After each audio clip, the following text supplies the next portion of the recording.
Hello YouTubers, hope you're all doing well. Welcome to my little channel. In today's little episode we're going from Fenny Compton to Cropredy on the Oxford Canal. First of all, I've got to do what governs most of us continuous cruisers' life out here. Get some water, empty the rubbish and empty the L sands. After that we'll be cruising through some beautiful countryside in some beautiful weather, and I'll try and film it in such a way that you feel like you're on the boat with me. So I hope you enjoy. First things first, I'm going to move the boat about 100 yards to the water point, which is outside the Wharf Inn.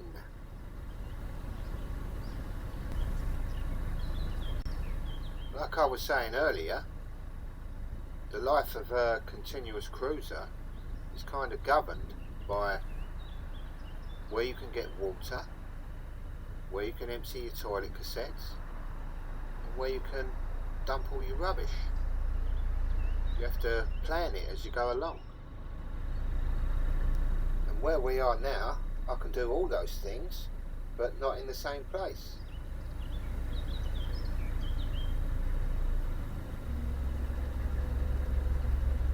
The other side of this bridge is the Wharf Inn, and the water points are actually up against the wall of the Wharf Inn.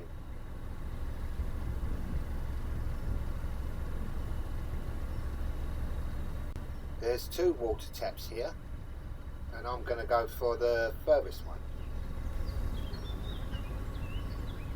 There used to be a rubbish point here as well, but people started taking liberties and started fly tipping there, and the pub stopped it all.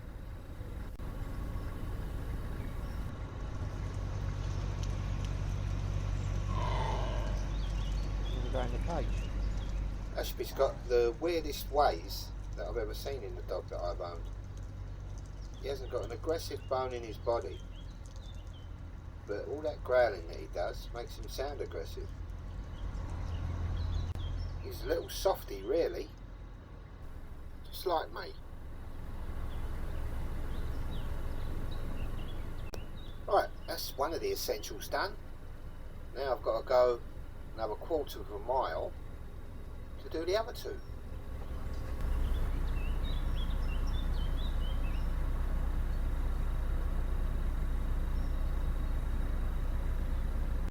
I've enjoyed my stay in Fenny Compton.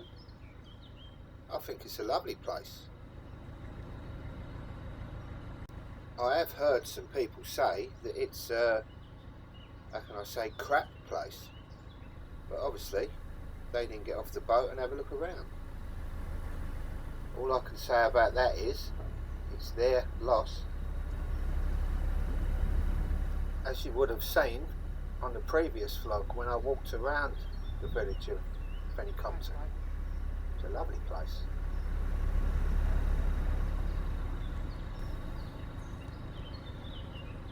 There's Fenny Marina right in front of us. That's where I've got to empty the cassettes, get rid of the rubbish. You've got to pay to empty your cassettes here. And I've just heard that the CRT are putting up the licence fees for continuous cruises. So they're going to have to do better than this. Need a bit more facilities, I think.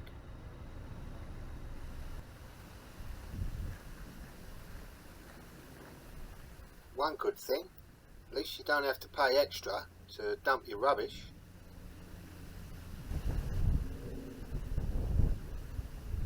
It's a fair old walk to the bins, so I'm going to try and carry 3 bags in one go. Save a bit of walking. I chose this lifestyle to get as far away from the government as I could. And I knew it wouldn't be too long until they started poking their noses in. Most of us continuous cruisers out here just want to be free and left alone, really. Me personally, I don't take anything off the government. I live off my own savings and my hard work over many years. Just going in the office to pay my money.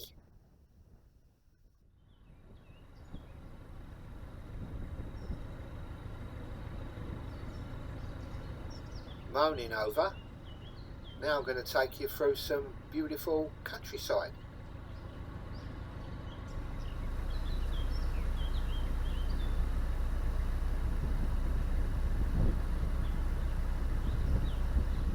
I've gone past a lot of marinas lately, and most of them seem to be full to the brim with boats, even at this time of the year. But looking at this one, it seems to be more than half empty. I wonder why that is.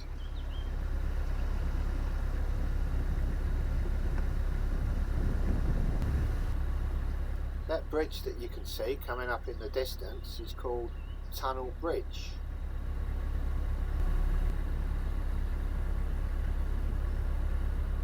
And when I was taking a look at the Nicholson guide last night, it showed just after this bridge Fenny Compton Tunnel. Well, I can't see a tunnel. Apparently, when the canal was first built, there was a 1,000-yard long tunnel here. But the rock was very brittle and it became a bit of a bottleneck, so they took the top off, and this is what you got left. And you can still see parts of what was the tunnel walls.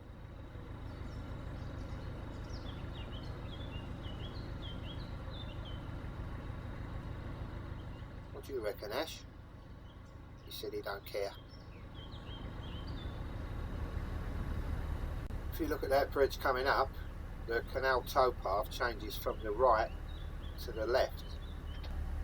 But the way that bridge is set up, you'd have to, in the old days, you would have had to unhitch the horses and hitch them up again on the left.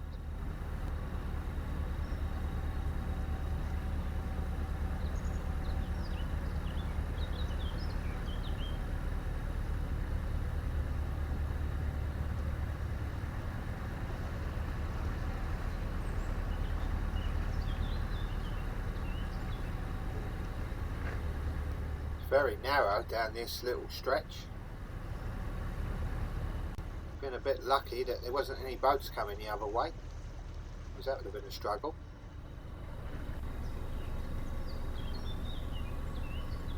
And luckily this bit is about a yard wider, so we can squeeze past each other okay.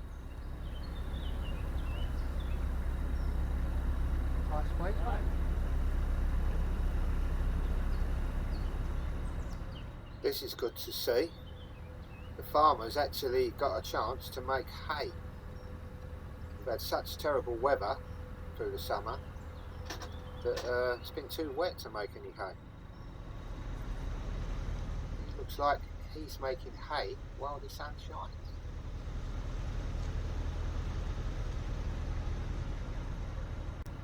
That hay baler is chucking up a bit of dust and mess. I don't know if you can quite get the picture of it here through the film, but there's quite a lot of stuff in the air as it's coming past me. And I can just make out through all the dust and mess in the air. It's the first one of this type of lift bridges that I'm going to be going through. I think there's plenty of these on the Oxford. And luckily enough, they're all in the open position, so I don't have to do anything except for just miss the sides.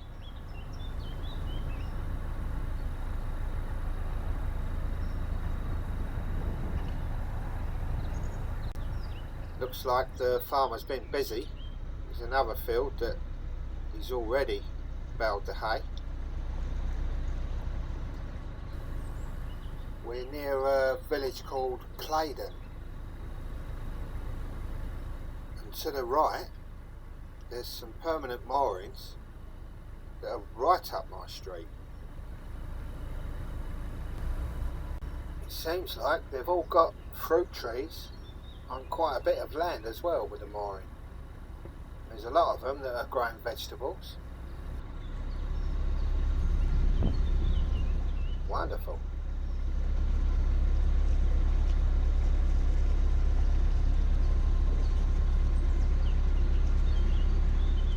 And these shepherd's huts that they've got on their bit of land, it's fantastic for a bit of extra living space.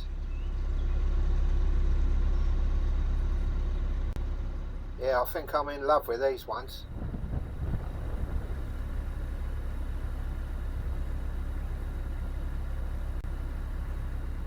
There's something interesting coming up on the left. It's called Feeder Bridge.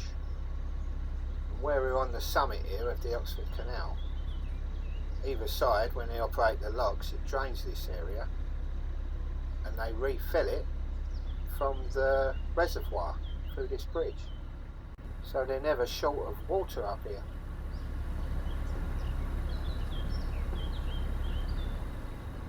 I'm fascinated by these little boats. They always look so cosy inside.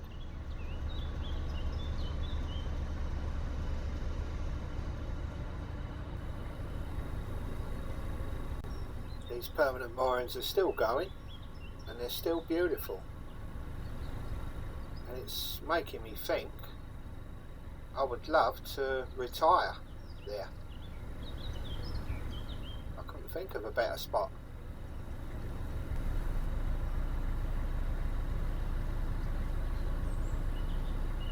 So what I'm going to do, I'm going to moor up as quick as I can and have a better look at them moorings and ask a few questions, I think.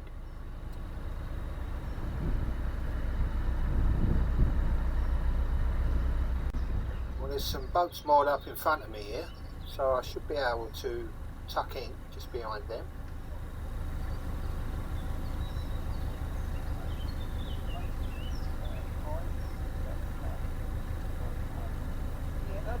Hello, how you doing? Hello. Oh, you're a vlogger, aren't you? What's his name? Ashby, isn't it? That's Ashby, yeah. I'm hoping to moor up here somewhere.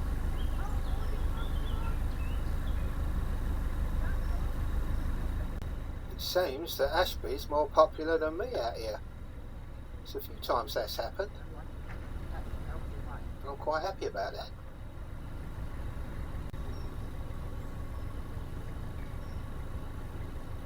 He does like being on the camera a bit more than I do.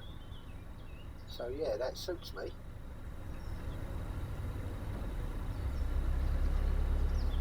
I'll have to see if I can train him up to make up these vlogs, and that'll be perfect. Can you imagine him on a laptop? I'll let him have a go, but all that was left when I looked at what he made was videos of him and ducks, so I had to stop it.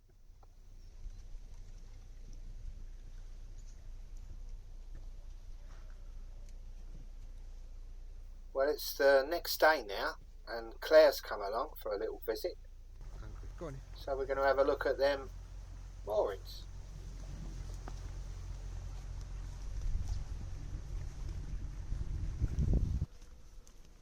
Well, this is the first one, and as you can see, they've got fruit trees everywhere and a big vegetable patch, and also an honesty box on top of their boat.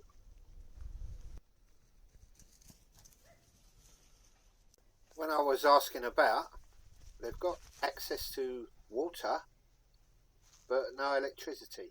They have to generate their own, which is fine.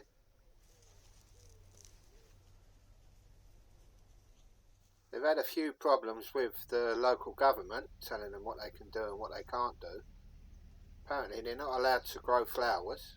They have to grow like vegetables or fruit, and they're not allowed to eat it themselves. Apparently they have to only grow it to sell it, or for other people's consumption. It is, But I isn't think it? they've got around that. Okay. And also, you don't rent these moorings, you actually buy the land off of the farmer.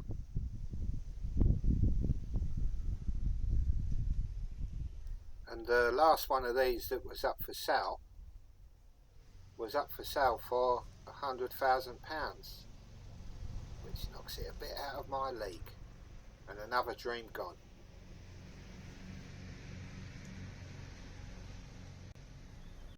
But you never know, I might win the lottery.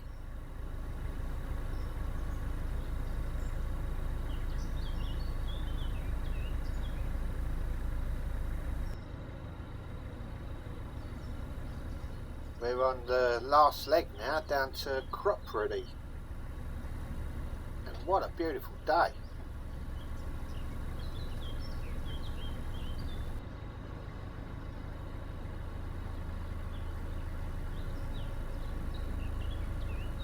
And it looks like we've got the countryside to match as well.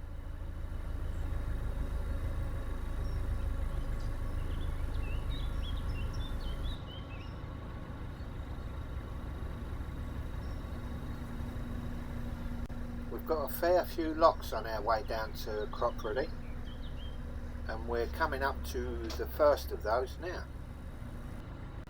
And it looks like someone's waiting to go through in front of me, so I'll just see what's happening here. This is where we are in the country, heading south down to Oxford, and we're going to do 8 locks and more up just before Cropredy.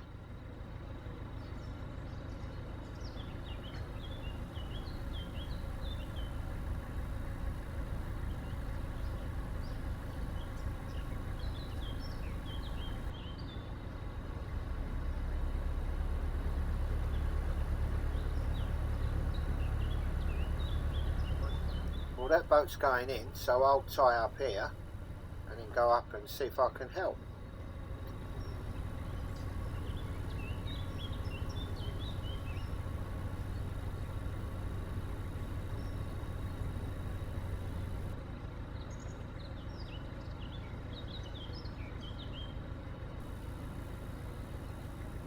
It's my turn to go in now, and it'll be the 3rd time that I've done this lock. I don't mind, that's how it is out here, we all help each other out, and it's nice.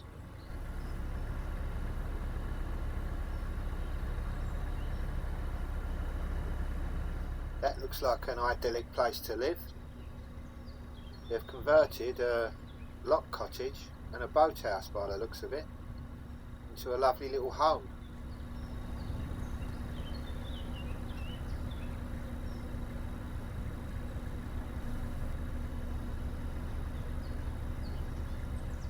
Wonderful place.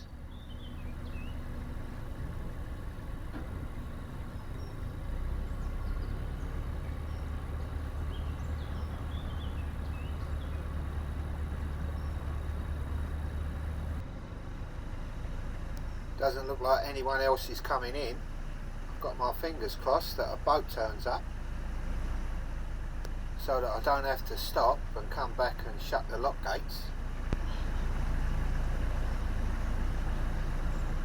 And how about that? Looks like my wish has come true.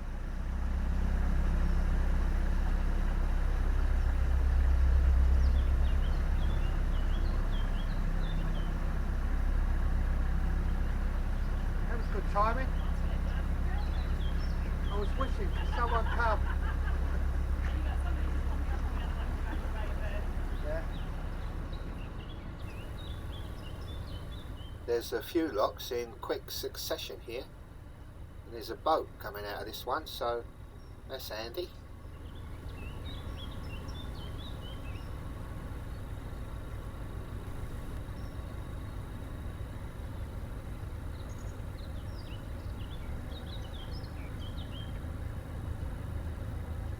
And it looks like I'm going to get some help on this one. I can see CRT have plotted themselves up here, the lock volunteers, and they've sorted themselves out nicely. You've got a gazebo, tables and chairs. Looks better than going on holiday somewhere.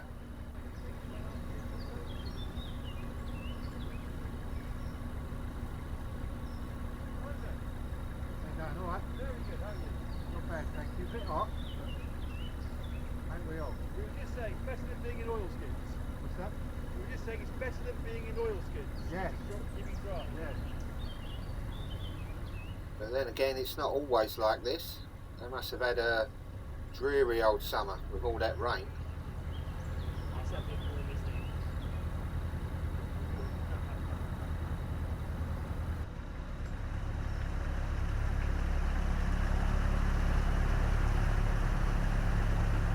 The way the lock's lined up forces you really close to the edge of this bridge coming up.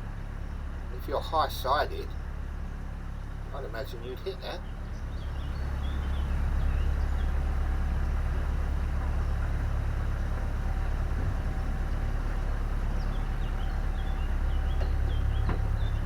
Thank you. Close to that bridge here, don't I? Yeah, don't give me no room there. Thank you. Just missed it, but I can see all the scrape marks where others didn't.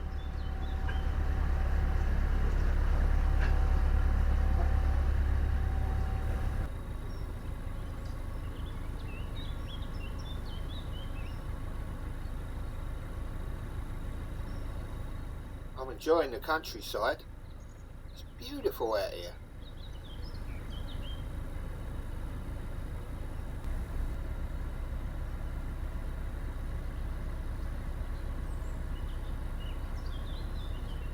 I wasn't expecting this.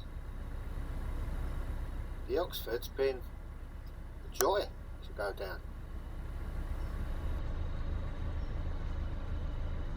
Hello, what's this here? Looks like we're going past an old boatyard or something.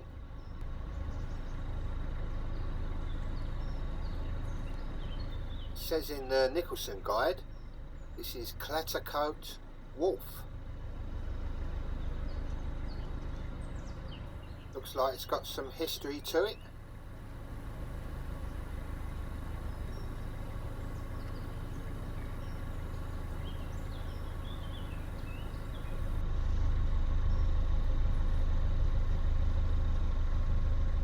You don't see a lot of these out here. There's 2 white geese. But the problem is they've turned their back on me and showed me their backsides. Look, charming. Let's hope the rest of the locals are a bit more friendly.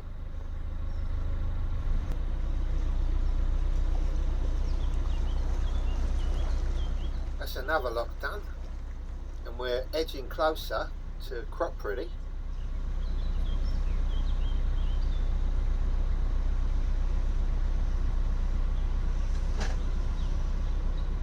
There's some more beautiful private moorings on the right hand side here.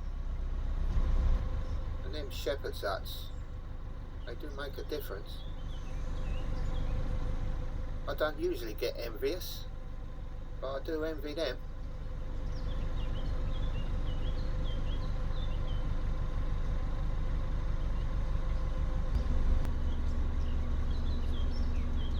This is all a bit tight for space and boaty looking. But also lovely looking.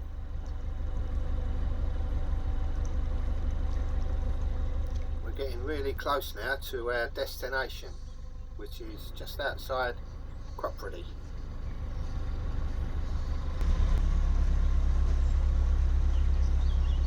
Some lovely properties here, right on the canal. And I'm gonna moor up just past this house. That was the last lock, and this is where I moored. I sort of half went under the trees to get a bit of shade from the sun, and it's a lovely looking mooring. And I've got some lovely neighbours that moored up next to me. You on film? Lovely. Look at that, I'm getting spoilt. I'll pass it across because I don't want to come out on the slippers. Lovely, thank you very much. You're Look welcome. at that.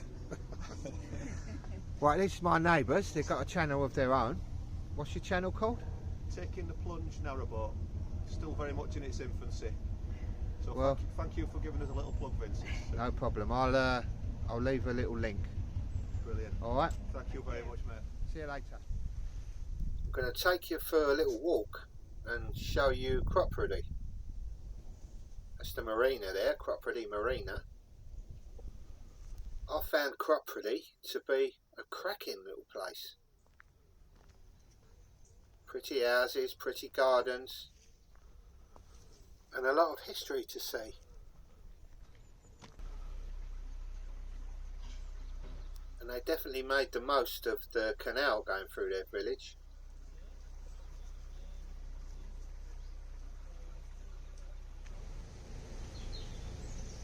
And I found this very apt.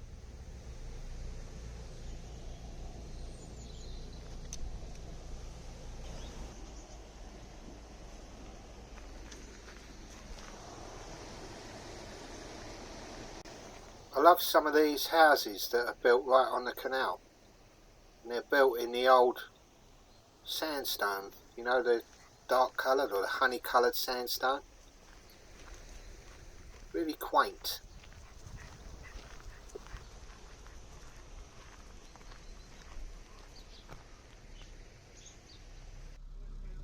We're more or less in the centre of Cropredy now.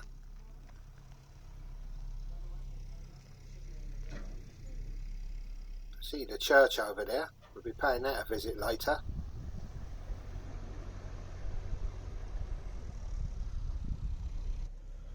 And these little village shops are a lifesaver when you've been going through rural areas like I've been lately. If it weren't for these, I would starve.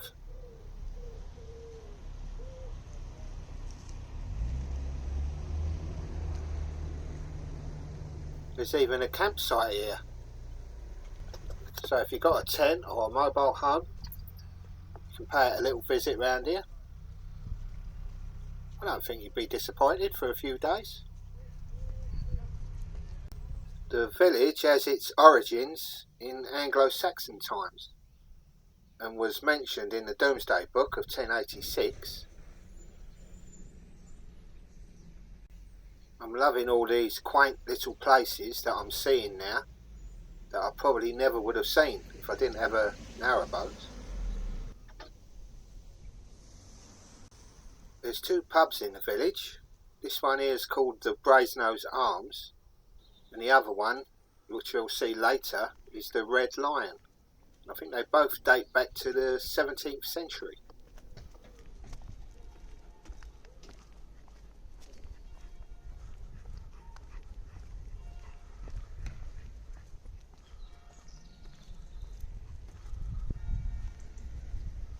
As I was walking round to the church, I spotted this little cafe, and I ended up sampling their wares.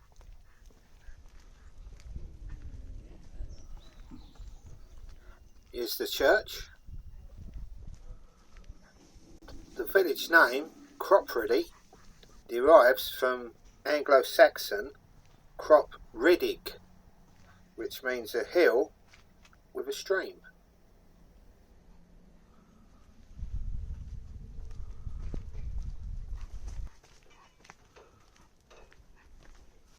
Looks like they're doing some repair work on the old church. Probably in the same way that they've done for 1,000 years. Probably a bit better scaffolding, I'd say, but other than that, hammers and chisels. This church dates back to the 14th century, so it's pretty old. I was going to take you inside for a look around, but there were some people sounded like they was praying in there, and I didn't want to disturb them.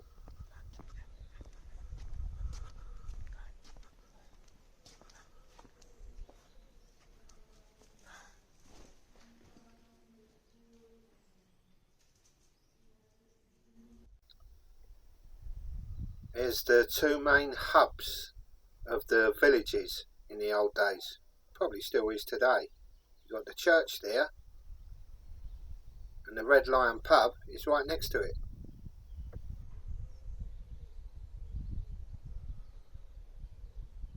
I had some very sad news while I was making this vlog, and that's why it's took a long time to come out. Sadly, my mum Pat passed away. Love you, Mum, and you'll always be in my memories and in my heart.